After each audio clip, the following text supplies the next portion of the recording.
SA ফার্টিলাইজারের সহকর্মীবৃন্দ ভাইয়েরা আসসালামু আলাইকুম। আশা করি সবাই ভালো আছেন। আমি মোহাম্মদ আলিকরাম, অ্যাসিস্ট্যান্ট ম্যানেজার ট্রেনিং, আপনাদের সামনে আজকে এসেছি আপনাদের আরেকটি প্রোডাক্ট নিয়ে আপনাদের সাথে কথা বলার জন্য। প্রিভিয়াসলি আপনাদের সামনে হিউমিস্টার নিয়ে কথা হয়েছিল এবং বাম্বা জৈবসার নিয়ে কথা হয়েছিল। আমরা আজকে নতুন আরেকটি প্রোডাক্ট নিয়ে আপনাদের সামনে কথা বলবো, সেটা হচ্ছে বায়োফর্টি। বায়োফর্টি প্রোডাক্ট সম্পর্কে আমরা অলরেডি জানি যে এই প্রোডাক্টটা কিন্তু মার্কেটে আমাদের খুবই ট্রিমেন্ডাস একটা ভালো প্রোডাক্ট পিজিআর হিসেবে যেটা আমরা মার্কেটিং করছি।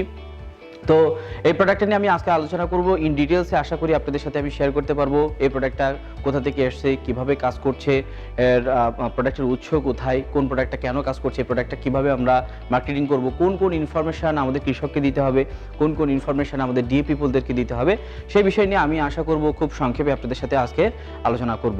তো বায়োফর্টি নিয়ে যদি আমরা আলোচনা করতে যাই, শুরুতে যে জিনিসটা আমাদের জানতে হবে যে এর অ্যাক্টিভ ইনগ্রেডিয়েন্ট বা মূল উপাদান বায়োফর্টির ভিতরে কি কি আছে। বায়োফর্টি যে সেগমেন্টটা কিন্তু আমাদের ফোলিয়ার সেগমেন্টের একটি প্রোডাক্ট, একটি পিজিআর বা প্লান্ট গ্রোথ রেগুলেটর। এই পিজিআর এর ভিতরে আছে কি প্রাকৃতিক জৈব হিউমাস 97%। কি আছে? প্রাকৃতিক জৈব হিউমাস বা অর্গানিক ম্যাটার কন্টেন্ট আছে 97%। এছাড়াও কি আছে? অর্গানিক ম্যাটার আছে, হরমোন আছে, অ্যামাইনো অ্যাসিড আছে এবং আদার্স অন্যান্য নিউট্রিয়েন্ট আছে। এখন এই যে প্রাকৃতিক জৈব হিউমাস আছে, এর সাথে যে অর্গানিক ম্যাটার আছে, হরমোন আছে, অ্যামাইনো অ্যাসিড আছে, এই সবগুলো নিয়েই কিন্তু আমরা আলোচনা করব। প্রাকৃতিক জৈব হিউমাসটা কোথা থেকে এসেছে সেটাতে আমরা আগে থেকেই জানি যে অ্যাসকোফাইলাম নোডোসাম নামে একটা সামুদ্রিক শৈবাল আছে। অ্যাসকোফাইলাম নোডোসাম নামে একটা সামুদ্রিক শৈবাল আছে। সেই সামুদ্রিক শৈবালের যে স্ট্র্যাকটা আছে, যে নির্যাসিত যে রসটা আছে, একেবারেই কিন্তু মানে সেখান থেকে নির্যাসিত রস থেকে আমরা এই বায়োফর্টিটা তৈরি করা হয়। এবং এই অ্যাসকোফাইলাম নোডোসামটা কিন্তু আসলে আমাদের দেশে পাওয়া যায় না। এটা নর্থ আমেরিকার বা নর্থ ইউরোপের কান্ট্রিগুলোতে একেবারেই মাইনাস টেম্পারেচারের নিচে, অনেক সময় 40 বা 42 ডিগ্রি সেলসিয়াসের নিচে কিন্তু এগুলো জন্মায় থাকে এবং ওই তাপমাত্রা এগুলো জন্মায় এবং হাইলি নিউট্রিশাস থাকে, যেটা প্লান্টের গ্রোথ রেগুলেটর হিসেবে কাজ করে। তো ওখান থেকে আমরা এটা এক্সট্রাক্ট করা হয়েছে এবং আমাদের কোম্পানি সেটা ইম্পোর্ট করছে এবং সেটা মার্কেটিং করছে আর কি। তো এই অ্যাসকোফাইলাম নোডোসামের সাথে আরও কি কি আছে? আমাদের অর্গানিক ম্যাটার আছে এবং হরমোন আছে, অ্যামাইনো অ্যাসিড আছে এবং এই কয়েকটা প্রোডাক্ট নিয়ে কি কাজ করে সেটা নিয়ে কথা বলবো। শুরুতে আমরা যে বলবো অর্গানিক ম্যাটার। অর্গানিক ম্যাটার বলতে কিন্তু আমরা খুব ভালোভাবেই বুঝি যে প্লান্টের বা উদ্ভিদের দেহের যে অবশিষ্ট অংশ যখন মাটিতে পচে যায়, সেই পচন অংশ থেকে nitrogen, phosphorus, potassium, sulphur, zinc, magnesium যে সমস্ত নিউট্রিয়েন্টগুলো থাকে সেগুলো কিন্তু মাটিতে একসময় চলে যায়। এটাকে বলছি আমরা অর্গানিক ম্যাটার। এটা কিন্তু আমাদের এই বায়োফর্টিতে থাকে। এছাড়াও থেকে হরমোন। আমরা জেনে থাকি যে উদ্ভিদের একটা প্লান্ট এর ভিতরে তার শরীরে কিন্তু 5 ধরনের হরমোন কাজ করে থাকে। সেই ধরনের হরমোন কি কি থাকে? অক্সিন থাকে, জিবরেলিন থাকে, সাইটোকাইনিন থাকে। তিনটা বেসিক্যালি যদি আমরা উপকারী যদি আমরা আপনার বলে থেকে হরমোন থেকে তিনটা পয়েন্ট কিন্তু থাকে। অক্সিনের ভিতরে কিন্তু যে আবার অক্সিনের ভিতরে কি আছে? ইন্ডোল অ্যাসিডিক অ্যাসিড আছে, ইন্ডোল বিউটারিক অ্যাসিড আছে, ন্যাপথলিন অ্যাসিডিক আছে, সেই জিনিসটা কিন্তু আছে এবং সাথে সাথে 2,4-D আছে। এবং এই ছাড়াও কি আছে? Amino acid. অ্যামাইনো অ্যাসিডের কাজ আমরা আস্তে আস্তে যাবো কি কি আছে আমরা সেটা বলবো। যে আমাদের অ্যামাইনো অ্যাসিড লাইসিন আছে, লিউসিন আছে, তারপরে হচ্ছে আইসোলিউসিন আছে, এই সমস্ত জিনিসগুলো আছে। এগুলো এক এক করে আমরা ফাংশনে যাবো যে কোন কোনগুলো কাজ করছে। তো শুরুতে আমরা যে জিনিসটা করছি যে সেটা হচ্ছে যে অক্সিন কি কি কাজ করে। আমরা বায়োফর্টি যখন অ্যাপ্লিকেশন করবো, অক্সিনের কাজ কি? আসলে অ্যামাইনো অ্যাসিডের কাজটা কিন্তু সব থেকে বেশি ইম্পর্টেন্ট। এই অ্যামাইনো অ্যাসিড থেকে কিন্তু আদার্স কাজগুলো সেগমেন্টেড হয়ে যাচ্ছে, রাইট? এর মধ্যে অন্যতম অ্যামাইনো অ্যাসিড আছে, লাইসিন আছে, লিউসিন আছে। তো অ্যামাইনো অ্যাসিড যখন আমরা প্লান্টের বডিতে দিয়েছি, সেটা সরাসরি হিট করে হচ্ছে আপনার প্রোটিন সিনথেসিসে। প্রোটিন সিনথেসিস যদি না হয় তাহলে কিন্তু প্লান্টের সেল ডিভিশন হয় না। অ্যামাইনো অ্যাসিড থাকবে, সেটা ব্রেকডাউন হবে, সেটা প্রোটিন সিনথেসিস করবে, প্রোটিন সিনথেসিস থেকে সেটা সেল ডিভিশন করবে। সেল ডিভিশন করার পরে কিন্তু আলটিমেটলি সেল ডিভিশন যদি না হয় প্লান্টের কিন্তু কোনো উপকার আসবে না। সেল ডিভিশন হবে, প্লান্টের শাখা প্রশাখা বৃদ্ধি পাবে, সেল ডিভিশন হবে, ফল এবং ফুল বৃদ্ধি পাবে, সেল ডিভিশন হবে, পরাগায়নে বৃদ্ধি পাবে। So everything is related with cell division. So এই অ্যামাইনো অ্যাসিডটা কিন্তু আমাদের প্রোটিন সিনথেসিসের সাথে অ্যালাইনমেন্ট কিন্তু আমাদের এখানে আছে।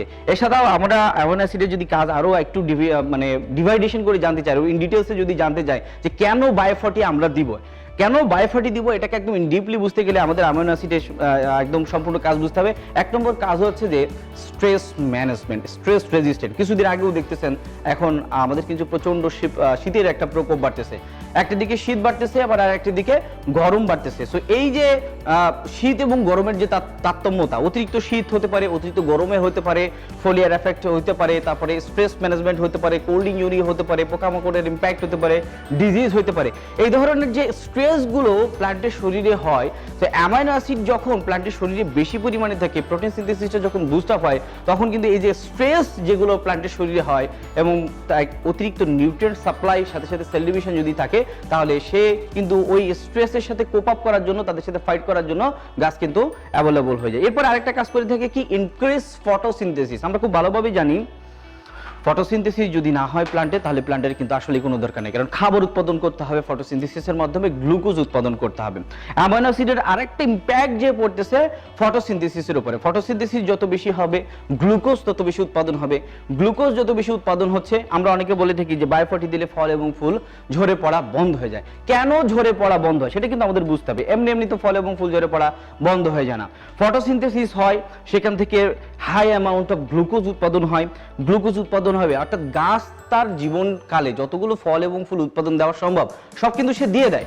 যদি প্রপার নিউট্রিয়েন্ট তার থাকে, প্রপার যে তার খাবারগুলো থাকে প্রপার যদি সে পায়, সবগুলো কিন্তু দিয়ে দেবে।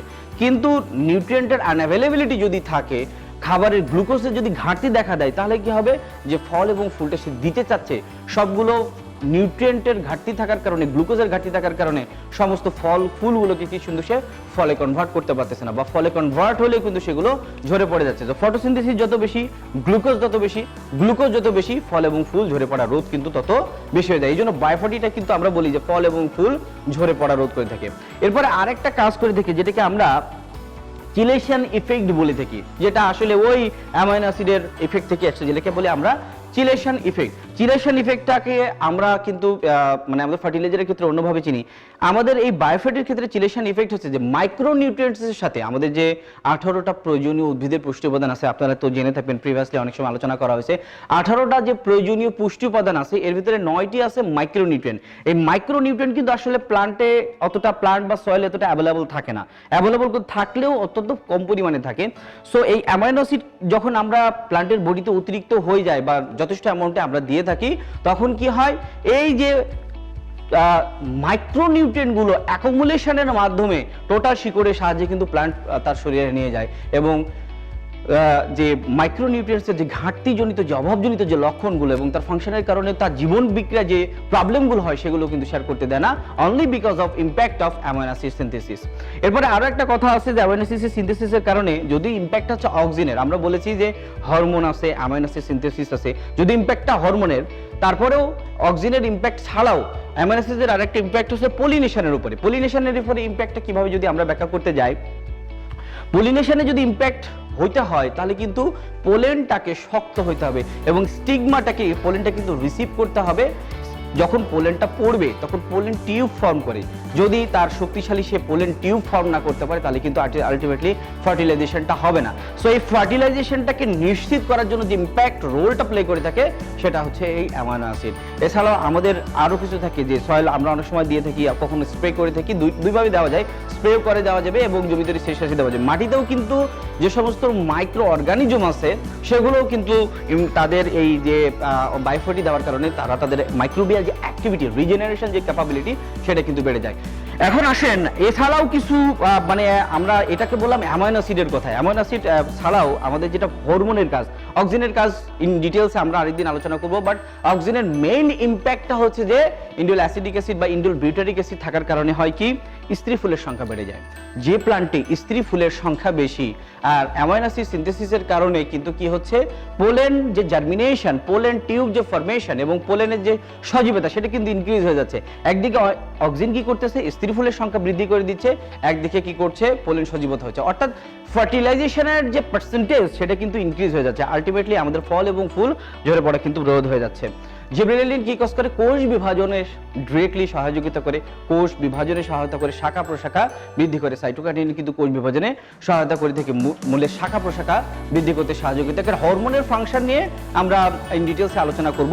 এছাড়াও কি কি কাজ করে থাকে, বায়োফার্টি দেওয়ার কারণে যেটা হচ্ছে যে আমরা আগে বলেছি যে অক্সিনের কাজ, মূলের সংখ্যা বৃদ্ধি করে, মূলের দৈর্ঘ্য বৃদ্ধি করে। আবারও বলি, মূলের সংখ্যা বৃদ্ধি হয় এবং মূলের দৈর্ঘ্য বৃদ্ধি হয়। এই মূলের সংখ্যা বৃদ্ধি করার কারণে এবং মূলের দৈর্ঘ্য বৃদ্ধি করার কারণে হচ্ছে অনেক দূর থেকে যে সমস্ত নিউট্রিয়েন্টগুলো আছে, ছড়াই ছিটায় আছে, হয়তো ফার্টিলাইজার দেওয়া হয়েছে কিন্তু গাছ তার অ্যাভেলেবল ফর্মে পাচ্ছে না, তার রুটে কোনো ধরনের সমস্যা হয়েছে, সে দূরের যে সমস্ত নিউট্রিয়েন্টগুলো আছে সেগুলো কিন্তু ক্যাপচার করতে পারে। এবং মূলের সংখ্যা বৃদ্ধির করানোর কারণে কি হচ্ছে, দুইটা মূল বা দুইটা রুট যে পরিমাণে নিউট্রিয়েন্ট ক্যাপচার করতে পারতো, 10টা রুট কিন্তু তার থেকে বেশি পরিমাণে খাবার গ্রহণ করতে পারে। অর্থাৎ আলটিমেটলি যে উদ্ভিদের প্রয়োজনীয় 18টা পুষ্টি উপাদান, সেই 18টা পুষ্টি উপাদানে কিন্তু যে number of roots and length of roots এটা ইনক্রিজ হওয়ার কারণে কিন্তু প্লান্ট বেশি পাচ্ছে, যার কারণে কি হচ্ছে, প্লান্ট রেজিস্ট্যান্ট হয়ে যাচ্ছে, ড্রাউট রেজিস্ট্যান্ট হতে পারে, ডিজিজ রেজিস্ট্যান্ট হতে পারে, প্লান্টটা ভিগোরাস হয়, ভায়াবল হয়। এবং শাখা বৃদ্ধি হওয়ার কারণে কি হচ্ছে, ফটোসিনথেসিসের উপরে কিন্তু একটা ইম্প্যাক্ট পড়ছে। যত বেশি ফটোসিনথেসিস বেশি হবে তত বেশি গ্লুকোজ ট্রান্সফার হবে, যত বেশি গ্লুকোজ ট্রান্সফার হবে, শিকড় তো একদিকেই উদ্ভিদকে নিউট্রিয়েন্ট দিচ্ছে, যত বেশি গ্লুকোজ ট্রান্সফার হবে ফল এবং ফুলের শাখা প্রশাখা তত খাবার পাবে, ফল বেশি খাবার পাবে, ফুল বেশি খাবার পাবে, এবং প্লান্টের যে আলটিমেটলি যে নিউট্রিয়েন্ট ক্যাপচারিংটা যে ফলের উপরে যেটা ইম্প্যাক্ট পড়ায় না, ফলের কোয়ান্টিটি এবং কোয়ালিটি দুটোই কিন্তু ইনক্রিজ করে। আবারও বলছি, ফলের কোয়ান্টিটি এবং কোয়ালিটি কিন্তু বেড়ে যায়। এবং যত বেশি ব্রাঞ্চিং হবে, একটা জিনিস মনে রাখবেন, ব্রাঞ্চিং যত বেশি, ফল এবং ফুলের সংখ্যা কিন্তু তত বেশি বাড়তে পারে। এবং আবারও কথা বলছি, ফলের কোয়ালিটি এবং কোয়ান্টিটি নিয়ে কিন্তু বৃদ্ধি করে থাকে, ঠিক আছে। এবং স্ট্রেস ম্যানেজমেন্টের ক্ষেত্রে সেটা ড্রাউট হতে পারে, খরা হতে পারে, লবণাক্ততা হতে পারে, শৈত্যপ্রবাহ হতে পারে, এই বায়োফোর্টি দেওয়ার কারণে এই ধরনের রেজিস্টিভিটি ক্যাপাবিলিটি কিন্তু প্ল্যান্টের বেড়ে যায়। তো এই কার যখন আমরা এই ধরনের যে আপনারা যে টেকনিক্যাল কথাবার্তাগুলো বললাম, যদি আমাদের প্রিমিয়ার কাস্টমার হয়, কাস্টমার সেগমেন্টেশন যদি বেশি দেয়, আমাদেরকে কিন্তু সেলস কলটা করতে হবে কাস্টমার সেগমেন্টেশন অনুযায়ী। কাস্টমারের যে আমাদের যারা অ্যাডভোকেট কাস্টমার আছে, যারা ক্লায়েন্ট কাস্টমার আছে, যারা নলেজেবল কাস্টমার আছে, তাদের কাছে কিন্তু আপনি এমনিতে যে আমার বায়োফোর্টি ভালো এটা কিনে নেন এটা বললে হবে না, তাদেরকে কিন্তু এই প্রাইম টেকনোলজিক্যাল ইনফরমেশন কিন্তু তাদের দিতে হবে, এবং ডিএ পিপলদের কাছে কিন্তু এই ধরনের ইনফরমেশন দিতে হবে। অ্যাপার্ট ফ্রম দিস, যারা কৃষক তাদের কাছে কিন্তু এই ধরনের ইনফরমেশন দিতে হবে। এখন আমরা যে জিনিসটা নিয়ে আলোচনা করবো, জাস্ট আমরা ইউএসপি বা ফিচার এবং বেনিফিট নিয়ে আলোচনা করবো। ফিচার এবং বেনিফিট বলার ক্ষেত্রে কিন্তু খুব খেয়াল রাখতে হবে যে কোনটা ফিচার এবং বেনিফিট একটা করে বলে দিতে হবে। আমরা আরেকটা ক্লাসে নিয়ে আলোচনা করব। এভাবে আপনারা বলতে পারতেন, আমি জাস্ট দুইটা আপনাদের সাথে বলছি যে স্যার আমাদের প্রোডাক্টে প্রাকৃতিক জৈব হিউমাস আছে, যার ফলে বিভিন্ন প্রতিকূল পরিবেশে রেজিস্টিভিটি ক্ষমতা বাড়িয়ে আপনার প্লান্টের নাম্বার অফ ফ্রুটের সংখ্যা কিন্তু আমার বায়োফোর্টি বাড়ায় দেয়। এটি প্লাস্টিকের কন্টেইনার, আমি ফিচারের বেনিফিটের কথা বলছি, প্লাস্টিকের কন্টেইনার, যার ফলে হচ্ছে কি প্লাস্টিকের গুণগত মান অক্ষুণ্ণ রাখে এবং পরিবহনের সময় বোতল ভাঙার কোনো ভয় থাকে না। এটা 50 মিলি, 100 মিলি, 250 মিলি, 500 মিলির কিন্তু সেগমেন্ট থাকে, যাতে করে আপনি আপনার যে ল্যান্ড সাইজ অনুযায়ী, ল্যান্ডের পরিমাপ অনুযায়ী আপনি আপনার জমিতে সেটা ব্যবহার করতে পারবেন এবং কিনতেও পারবেন। এইভাবে ফিচার বেনিফিটগুলো কিন্তু আমাদের কৃষকের সামনে প্রেজেন্ট করতে হবে। তো এখন আমরা যে বিষয়টা নিয়ে আলোচনা করবো, ডোজ নিয়ে আমার সবসময় আমি আমার লেকচারে বলে থাকি, ডোজ নিয়ে আমার কোনো কিছু বলার নাই। আপনার এলাকা, আপনার এরিয়া, আপনার টেরিটরি, আপনার কন্টিনেন্ট, ওই অনুযায়ী ডোজ হবে। তারপরেও আমি একটু ইনফরমেশন দিয়ে দিচ্ছি যে অন্যান্য সারের সাথে যদি ব্যবহার করতে চান তাহলে 200 থেকে 250 মিলি হারে ভালোভাবে সারের সাথে মিশে জমি তৈরির শেষ চাষে কিন্তু ব্যবহার করতে হবে যদি অন্যান্য সারের সাথে ব্যবহার করতে চান। আর যদি স্প্রে করে দিতে চান, স্প্রে করে দেওয়াটা বেটার। আমি আবারও বলছি, স্প্রে করে দেওয়াটা বেটার। সেটা হচ্ছে যে যখন ফলের ভেজিটেটিভ গ্রোথটা বেড়ে যাচ্ছে, ফলের বৃদ্ধি হচ্ছে, কুশি আসার সময় হচ্ছে, দ্বিতীয় প্রয়োগে দেওয়া যেতে পারে। ফুলের যখন ফুলটা ফুটে গেছে বা ফুল আর আসার আগেও দিতে পারেন, ফুল আসার পরেও দিতে পারেন, তবে 2 বার আপনি দিতে পারেন। সেক্ষেত্রে স্প্রে করার ক্ষেত্রে 3 মিলি করে ভালোভাবে পানির সাথে মিশে আপনি কৃষকদেরকে স্প্রে করার জন্য বলবেন। এবং স্প্রে ক্ষেত্রে বলার ক্ষেত্রে অবশ্যই একটা জিনিস আপনাদেরকে বলি, অবশ্যই এবং অবশ্যই ম্যাথমেটিক্যাল টার্ম ইউজ করবেন যে আমার এই বায়োফোর্টি যে এতগুলো কাজ করছে, এর ফলে নাম্বার অফ ফ্রুটস ইনক্রিজ হচ্ছে এবং তার ফলে তার 500 টাকা, 1000 টাকা, 1 মন, 2 মন ধান বলেন, পটল বলেন, আলু বলেন, সবজি বলেন, what ever it is the product is, তার কিন্তু ইল্ড বাড়ছে এবং সেই ইল্ড বাড়ার কারণে তার কত টাকা লাভ হচ্ছে, লাভের অঙ্কটা কিন্তু সবসময় আপনাকে জুড়ে দিতে হবে। তো আজকে বায়োফোর্টি নিয়ে এই পর্যন্তই আপনাদের সাথে লেকচার। আশা করি অনেকটা হেল্প হবে, অনেকগুলো ইনফরমেশন পেয়েছেন। আমার পরবর্তী লেকচার আপনাদের সামনে আবার নিয়ে হাজির হব। ততক্ষণ পর্যন্ত সবাই ভালো থাকবেন, সুস্থ থাকবেন। আসসালামু আলাইকুম।